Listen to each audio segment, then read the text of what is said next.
Benchmark, the voice of business. Presented by LMD.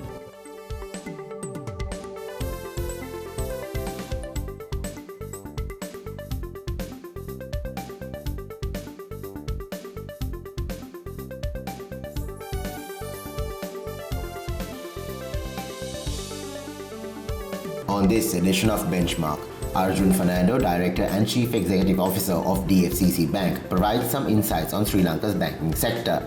Then, we bring you an overview of the Colombo Bourse and investor sentiment with market analyst and LMB columnist Hasita Premratna. And we wrap up the show with Mihirani Disanayaka, Country Manager of Kanta TNS, as we take a closer look at the state of the state sector. That's the lineup for Benchmark. Hello and welcome to Benchmark. I'm Savitri Rodrigo. Today we're discussing the banking sector, the evolution of the industry as well as the key challenges that are facing the sector. With us to discuss these issues and to give his unique perspectives is Arjun Fernando, the Director and Chief Executive Officer of DFCC Bank. So welcome to our program, Arjun. Good to have you on Benchmark.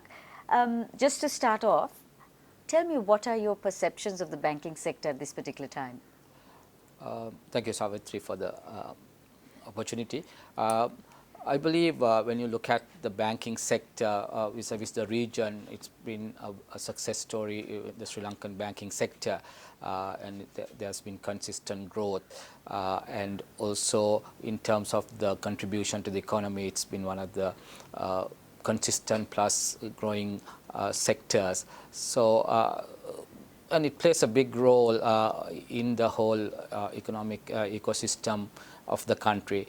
And I must say, if you compare with other industries, the track record, the credibility of the sector, all that augurs well. So I'm very positive and optimistic about the future as well. And how would you describe the evolution of the banking sector over the years? Yeah, I think it has evolved, in line with the economic needs of the country. And of late, the digital evolution is the more interesting one. I believe the banks were a little behind and the telcos sort of led in the mobile application aspect, but have caught on. Now the banks have caught on, and I think now we are looking at more collaboration with telcos in terms of providing the consumer the end result. So all in all, I think the banking sector over the years again has been at the forefront in my view in terms of the economic contribution to Sri Lanka, and has done well. Definitely banks have come a long way since those years, but don't you think that the basic practices have remained the same? Yes, I think it's twofold. I think the consumers also in Sri Lanka are still wanting the brick and mortar type of service. And when you look at some of the international practices, maybe the adoption has been lagging behind.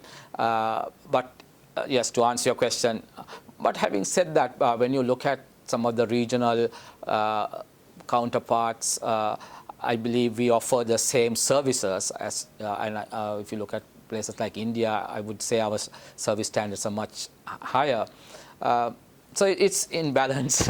Central Bank Governor, in his maiden discussion with the media, said that Sri Lanka has a lot of banks in comparison with its economy and its population. Do you believe then that the call for consolidation of Sri Lankan banks is warranted? And here I must qualify, Savitri, I'm expressing my personal opinion rather than perhaps the bank opinion. I am also a firm believer we have too many banks in Sri Lanka, and there is a scope and room for consolidation. Now, one good thing this government has sort of in the budget and the economic agenda of the Prime Minister indicated they will promote consolidation, but it is up to each board to decide what's best. So it's not sort of a forced, consolidation, but it will be facilitated, and I think that's the way forward. But yes, when you look at the number of banks and the branches, and with interest spreads narrowing, banks are going to be forced, in my view, to look at a low-cost delivery mechanism. So therefore, to try to consolidate, and here I believe the first mover advantage is going to be very important, who probably take that or make that call. In your opinion, Arjun, what are the key reforms required for the banking sector to move on from this point? I don't think there are many major reforms as such, because Sri Lanka has always kept pace, in my view, with international banking standards, and maybe at times even advanced in terms of IFRS adoption, etc. But again, to ensure even for digital banking solutions, encouraging the regulator encouraging the telcos and the banks to work together, that could be one in my view. Also, I think we are now required to adhere to Basel III. So all that, in my view, is progressive, and we are keeping up to date with the international competition. So I don't really see many financial reforms, or not financial, maybe reforms required for banking, as long as we ensure we keep pace with our international counterparts. Sri Lanka's banking sector is aggressively rolling out a digitalization plan, but given the relatively low internet penetration in the country, and also the fact that we Sri Lankans still prefer the conventional modes of banking, do you feel that digitalization will actually benefit the wider population? Yes, I think it will definitely benefit the wider population. I think the challenge for the banks is the investment required for digitalization is quite, large and considerable. And if you really look at the return on investment, one can question whether that's how much the banks will want to spend. But I believe the banks will be sort of forced to spend. Now the question is, how do we customize it and make it more customer and business friendly? But I believe if you look at the younger generation, their adoption to technology is much faster and much more rapid than say our generation. Therefore, it will pick up over time, and the banks need to gear themselves. We're taking a break now, Arjun, but we'll be back to this discussion in a little while. So on to our commercial break, but after that, we will discuss cybersecurity risk management, as well as a little bit about Budget 2017 with Arjun Fernando.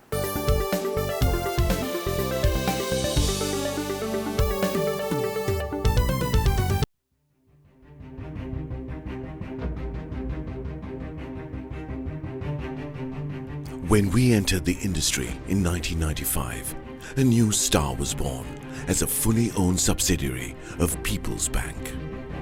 For those seeking to grow their businesses, PLC provided the seed.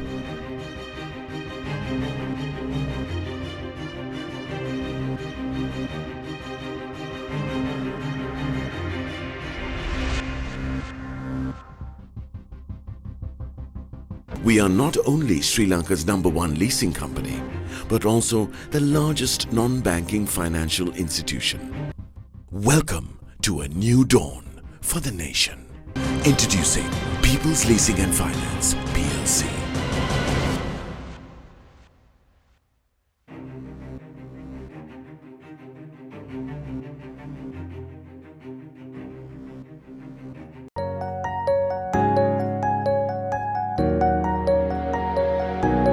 We understand that savings provide for life's special moments. That's why we were the first bank to introduce an incentivized savings scheme, Pathum Vimana. We changed how a nation felt about savings because we believe in banking beyond transactions. HNB, your partner in progress. Thank you for staying with Benchmark. We are continuing our discussion with the CEO and Director of DFCC Bank, Arjun Fernando. Let's look at Budget 2017. Now, there was a proposal to introduce a new financial transaction levy, 5 rupees for every 10,000 rupee transaction. This was going to be for social development. Arjun, what are your thoughts on this FTL that is proposed to be introduced?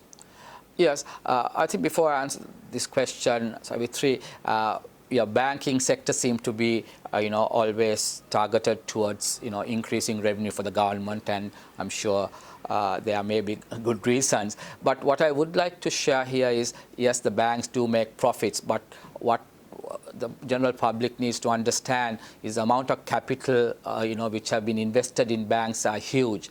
And if you look at the ROEs of the banks are probably much less than, some other industries. So yes, the big numbers are being published. So, but to get to your specific question, we don't really know today the intricacies or the dynamics of the financial transaction levy as to what transactions are going to be charged. That has to be articulated. I'm of the view with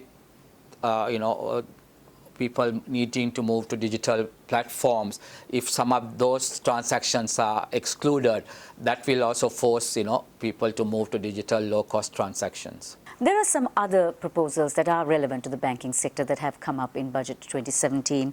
The amendments to the Debt Recovery Special Provisions Act number 2 of 1990, the minimum capital requirements for banks, and also the establishment of a Consumer Financial Protection Authority.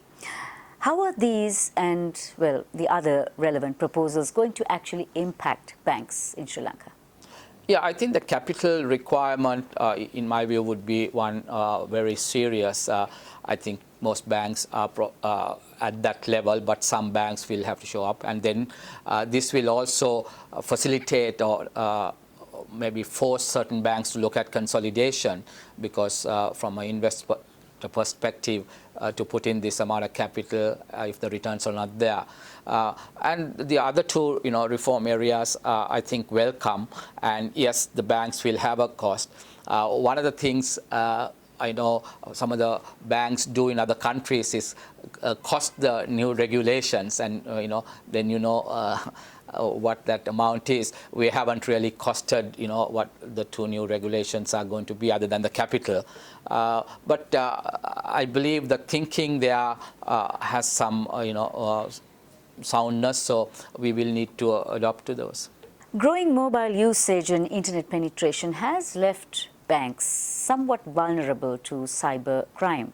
Now, at the same time, how are banks actually gearing up to combat cybercrime vis-a-vis cybersecurity risk management?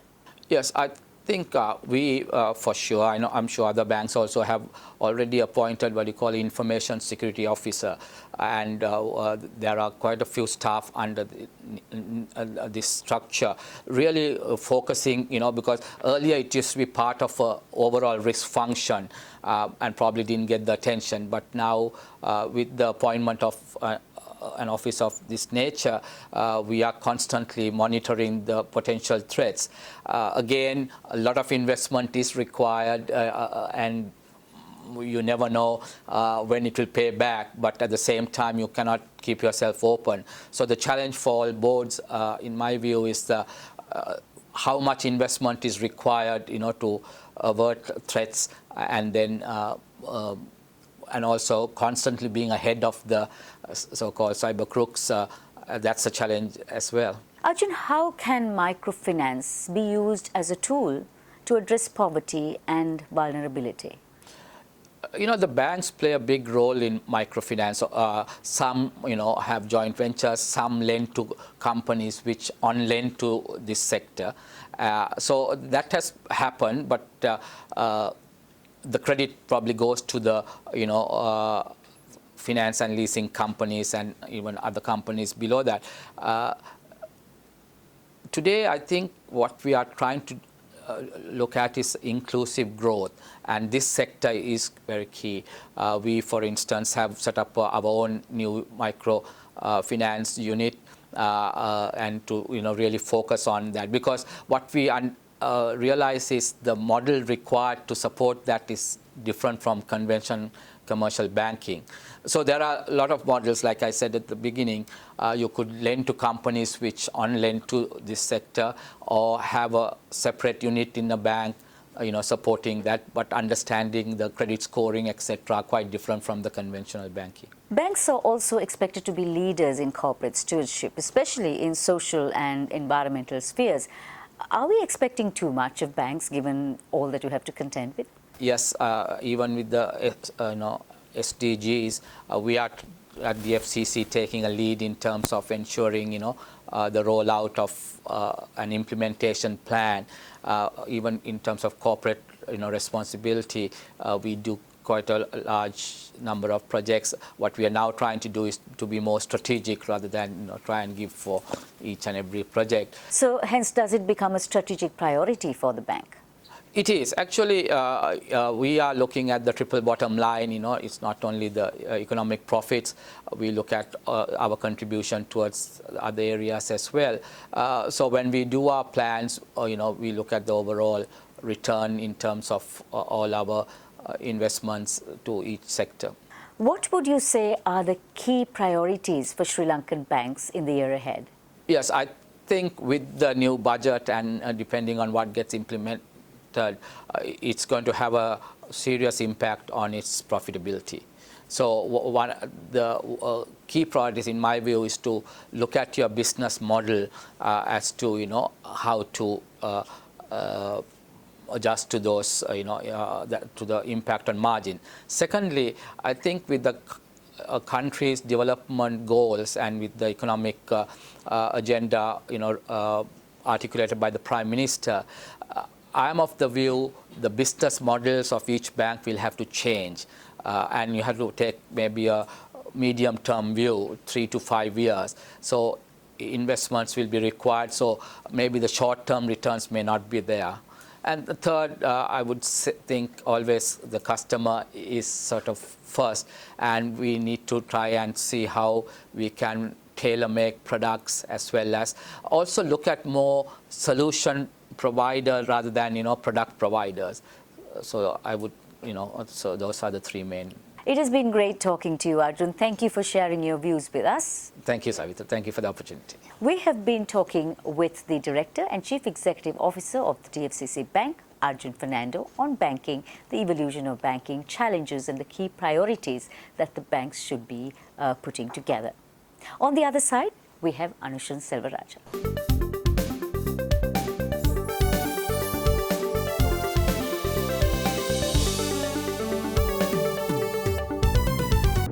Sri Lanka's #1 leasing company is now the nation's largest and highest rated finance company with 2 international ratings. Let us move the nation as one with People's Leasing and Finance PLC.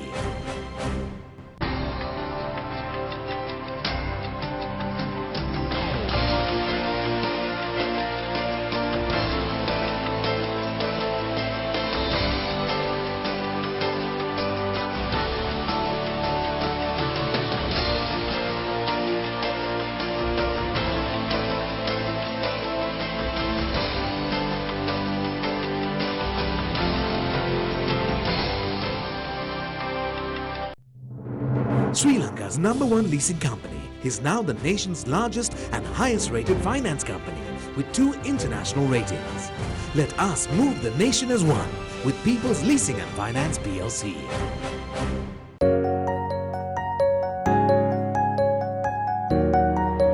Nearly 60% of all businesses in our country are SMEs. Some of our most growth-oriented financial solutions have been customized to serve this sector. That's why we have invested over 500 billion rupees to support the backbone of our economy. Because we believe in banking beyond transactions. HNB, your partner in progress. Hello and welcome back to the show. I'm Arjun Fernando. Now for a closer look at the latest on the bourse, joining me is market analyst and LMD columnist Hasta Premratna. Welcome back to the show, Hasta. Now, Budget 2017 was just read and passed in Parliament. Now, what were investors expecting from it? Yeah, so first of all, I think compared to the Budget 2016, Budget 2017 had more realistic and more achievable targets, and the type of proposals that were brought in were more realistic, because that's one of the most important things that investors are looking for more consistency and realistic type of proposals to be brought in. So that, I think, was achieved from the budget. And in the meantime, there were some changes into the tax structure, which was somewhat unexpected, because the government has been talking about a low tax regime, but from there there have been some movement towards increasing the tax rates, especially the standard rate going back to 28%, and then for the concessionary rate, which goes for mainly people like exporters, agriculture, business, etc., came from 12% to 14% increase, and the higher tax rate, which is for gambling, tobacco, liquor, etc., stayed at 40% itself. So corporate tax rates were adjusted, and income tax levels, which were the highest bracket earlier was 16%, is now proposed to be increased to 20 and 24% at the highest level.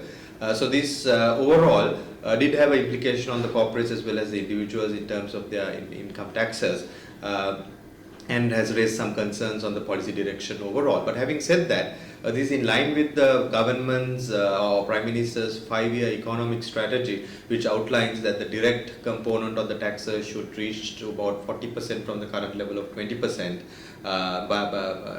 over the period of time. And in order to do that, they need to increase the direct taxes against the indirect taxes. So today, the composition is pretty much 20% direct and 80% indirect, which is not too good. And I think from economy angle, it's a good move to move the direct taxes up to about 60%, which then reduces the burden on the normal day-to-day consumer who's paying indirect taxes, irrespective of whether they earn a higher income or not. So I think that policy has clearly been articulated into the budget to implement through the budget, which is a good thing. Apart from that, we saw a lot of relief and related incentives and measures being allocated, which was not seen in the previous budget to a good extent. So that shows that there is an element of the society, the SLFP angle of the requests have been accommodated in the budget with a lot of measures and a lot of allocations for different ministries being looked at. But having said that, immediate reaction to the budget was negative from the market side, because investors did panic with the corporate tax rates going up. Naturally, the corporate profitability is going to come down due to these corporate tax implications. So this did have an impact towards the market, and we've seen since the budget over the 3 weeks, there have been a gradual decline in the all share price index. So the overall reaction is clearly negative to the budget proposal. But the direct implications from the budget to the capital markets is somewhat neutral, and because we've seen the listing is being encouraged by way of concessionary tax rates, and also there have been funds allocated for investor education and things like that. Now the change in leadership in the US, one of our biggest export markets, how is this going to affect Asia and more importantly Sri Lanka? From an Asia angle, I think one of the proposals that Donald Trump has brought in is to bring more money back to the US economy into the US, which means the low interest rate regime that is being seen today will not prevail for long, and they'll probably US will kind of strategically increase the LIBORs and the US interest rates. So when the US Fed rates go up, money will start, the cheap money that is available currently in the US, which is being invested in the emerging markets in Asia, Sri Lanka, etc., will start going back to some extent, which means that the type of funds that are currently circulating in emerging markets may reduce to some extent. So as a result, you may see that the overall Asian markets getting negatively impacted. Trump has already mentioned that he's going to take out the TPP, which is the Trans-Pacific Partnership Agreement, which gave duty-free access to some of the countries in this part of the world, including people like Vietnam. So now he's going to abolish it, which means that Vietnam will have no preferential access to US market in terms of duty. Now that's going to be good for Sri Lanka, because Sri Lanka, especially export of apparels, which was directly competing with Vietnam, and if Vietnam had got duty free to US, it would have had a direct impact towards the competitiveness of the Sri Lankan exports to the US. But that equation has changed now, which is good news from a Sri Lanka angle, from exporters angle in Sri Lanka, and also from the overall economy. So some level of volatility in the capital markets can be expected due to the change in regime. So based on what you have just said, Hasita, what would be your projections for the coming months in terms of foreign investor participation in Sri Lanka? Yeah, I think the foreigners will definitely have a tough time in the next 3 to 4 months in understanding where the world economy is going, especially in the context of how the US economy will shape under the new leadership. So in that background, you can expect a lot of volatility, investors taking more wait and see approach, so some might even get into a bit of a selling mode to be in cash. So in that grounds, I think the global markets will still go through a lot of volatility. In fact, the overall trend is likely to be somewhat negative. In Sri Lanka, same story. Some of the foreign investors may want to take a wait and see approach, so new investments, especially in the capital markets, might see a little bit of a slowdown, and overall activity from the foreign angle can be expected to slow down to some extent. Markets in the short run will take a little bit of a dip, but will stabilize in the early part of 2017 and probably get into a more positive trend from there. So if investors are looking to pick up fundamentally sound stocks at a bargain price, I think this may be a good time to do that. Thank you for joining us, Hasita. Thank you. That was market analyst and LMD columnist Hasita Premratna. We'll be right back after a short commercial break. Stay tuned.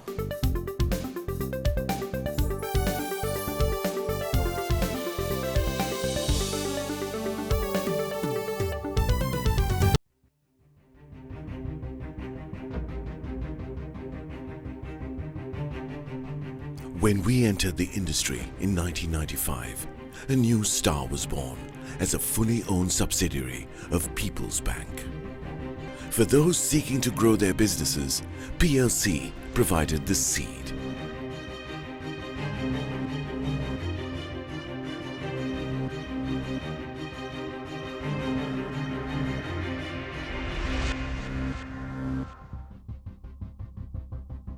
We are not only Sri Lanka's #1 leasing company, but also the largest non-banking financial institution.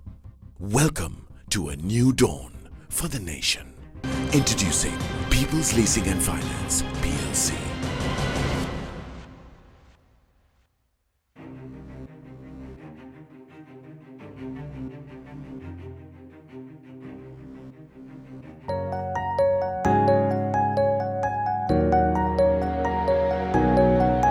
Gami Pubudua, our microfinance offering, makes it possible for the youth of this country who have a viable business plan but lack the funds to realize their dreams. We are committed to grassroots level entrepreneur development because we believe in banking beyond transactions. HNB, your partner in progress. Welcome back to the show. I'm Arjun Fernando. Now for a closer look at the latest on the LMD Kanta TNS poll, joining me is the country manager of Kanta TNS, Mihirani Zanayaka. Welcome back to the show, Mihirani. Now just to start off with, give us a brief overview of the survey. Yes, Anushan. The topics chosen for this month was the performance of the state sector when it comes to running and managing state sector enterprises, and how they manage and eradicate corruptions, etc. Right. So should loss-making state-owned enterprises or SOEs be privatized? Very interestingly, majority believe that SOCs shouldn't be prioritized in this country for good reasons, like when it comes to privatization, they believe that the public will have to pay more to get those services. On the other side, government will get less income from those SOEs, what we are getting right now. That is one part of the story. The other part of the story, people who believe that it has to be privatized, like 32% believe that it has to be privatized. They believe that privatization will bring more organization and efficiency to the system, and hence people will get more efficient services, etc. Therefore, it has to be privatized. According to the respondents, what should be done to stem corruption in the state sector? Mainly what they have highlighted is about identifying root causes and people who involved in this corruption and show them right consequences. That is the key thing that they are highlighting. The second thing is having strict laws to eradicate corruption is another highlight that they have brought up. Right. Should politics be done away with in terms of running SOEs? I think there's a dire need of getting away from politics when it comes to running SOEs, because what people highlight is that politics would bring corruptions and unnecessary cost to the system. Therefore, less of independence is given for SOs. Mihirani, according to the poll, does the public sector need to be downsized in terms of the number of people employed? Mixed opinion over there. One part of the survey, the people who we interviewed believe that we should reduce the staff size. 4 out of 10 people believe so, because mainly because the wastage and limitless appointments by political parties to SOEs, and to stop that, reduction of staff has been a solution that they have identified. 3 out of 10 people who we have interviewed believe that it should be handled very carefully. At the same time, there should be some kind of certain level of staff, quantity of staff to service, give a good service to the public sector. If the government is trying to reduce, listening to the other side of the story, they have to do it very carefully, because reduction of staff would cause so many social issues as well as employment issues in the society, so have to be done very carefully. So what steps have respondents cited as those needed to be taken to make our SOEs perform better? Anusha, very interesting answers was highlighted by public we have interviewed. Adoption of technology to bring efficiency, and having good management to reduce wastage and bring efficiency has been key suggestions that they have brought about. Thank you for joining us, Mihirani. Thank you, Anusha. That was the head of Kanta TNS, Mihirani Dishanayaka. Thank you for watching Benchmark, and we hope to see you again next time.